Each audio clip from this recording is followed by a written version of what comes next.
I wanted to thank God for you. God knows how dark and tainted my heart is, pero binigay ka pa rin niya sa akin. And I will be forever grateful for that. Sagot diba hindi? Mga bagay na bagong haharapin. Medyo luckiest girl in the world ako. Kasi pandemic pa, diba? So, parang medyo maswerte ako sa part na yun. Nandito na ako at dadamay sa'yo. Mula ngayon, di ka na mag-iisa. Huwag matakot mawala. Sasamahan ka hanggang langit at di bibitaw sa piling mo. Well, this is getting real. Realer and realer. Legit na. Kung nais lumipad, di babawalan. Hindi magdaramdam, hihintayin ka lang. Kapag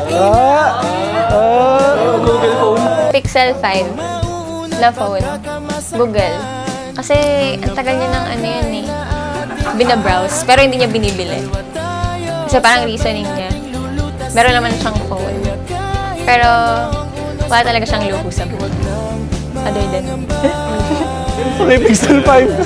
Bayan kita mula ngayon, di ka na mag-iisa. Huwag matakot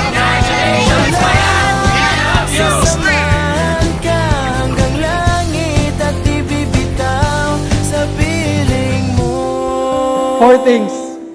Four things I promise to be. To be honest, understanding, best friend, and obedient. For short, hubog. Sa harap ng altar na ito, ng mga magulang natin, ng pamilya natin, at ng mga kaibigan natin, pinapangako ko na maging hubo sa harap mo at sa lahat ng oras. Sa umaga, sa gabi, weekdays, weekends, pati holidays. Mananatili akong hubo. Pangako ko sa iyo yan. Lungkot at galit pahupain sa aking piling. Mula ngayon, di ka na mag-iisa. Huwag matakot mawala. Sasamahan ka hanggang langit at di bibitaw.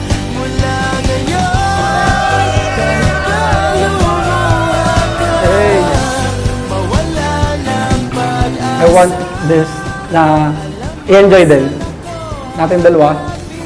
And at the same time, I wanted this wedding na maging memorable. Something na ipaponder natin sa mga susunod na taon pa. Every time na alalahanin natin itong araw na to. Ay, hindi yung boses ko. Para man ako sinasabing nakaka-touch. Naiiyak ako.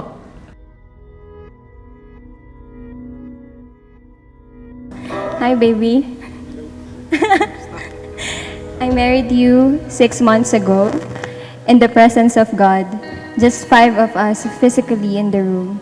30-minute ceremony. No fancy setup with our impromptu vows. Today, I am marrying you again in front of our loved ones and closest friends. And most of all, in the presence of God as always. Panginoon, Uy, ang ganda mo, te! Bars, ano ba? kagandahan ay pa Yun nga, sabi ko mas mahirap pala pag sinusulat na kasi kailangan ko mag-put na extra details. Pero same thing naman kung ano yung commitment ko sa kanya sa unang kasal namin.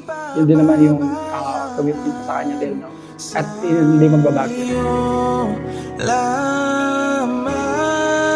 I promise to be your best friend. Ako ang magiging kakampi at kasangga mo sa lahat. And I will never leave your side and I will always got your back. Love, you have no idea how grateful I am to God having you as the love of my life. mananatili sa iyong lilim at sasambahin ka sa dakong Matingin ka daw sa akin. Naiiyak si mananatili sa Mama. iyong lilim nang masumpungan ka Love, before you came, I was so used to being just by myself. Family and friends, happy and contented. I can say that I was too independent. Safe to say that I'm not looking or longing for anyone. My walls were up because I was at that point where I realized that it's not so bad at all. But when you came, you have shown me that I don't have to do things by myself anymore. Pangako mo, salita mo'y panghawakan sa iyo. I will be here holding your hand when life gets too overwhelming. Laugh and cry with you if I have to. Pray with you, journey through life with you. I'm a witness of how you take care of everyone or the people around you. So let me do the same for you. Mananatili sa iyong hiling at sasambahin ka sa dakong lihim. Mananatili sa iyong lilim nang masumpungan ka sa dakong. In your own ways, I realize that love is not only found in the grandest of gestures, but with little ones as well. Like you taking the trash out every night. By listening to me when I rant about random things, kapag hinuhugasan mo yung pinggan. Kasi tuloy-tuloy yung meeting ko. Love, you have no idea how grateful I am to God having you as the love of my life.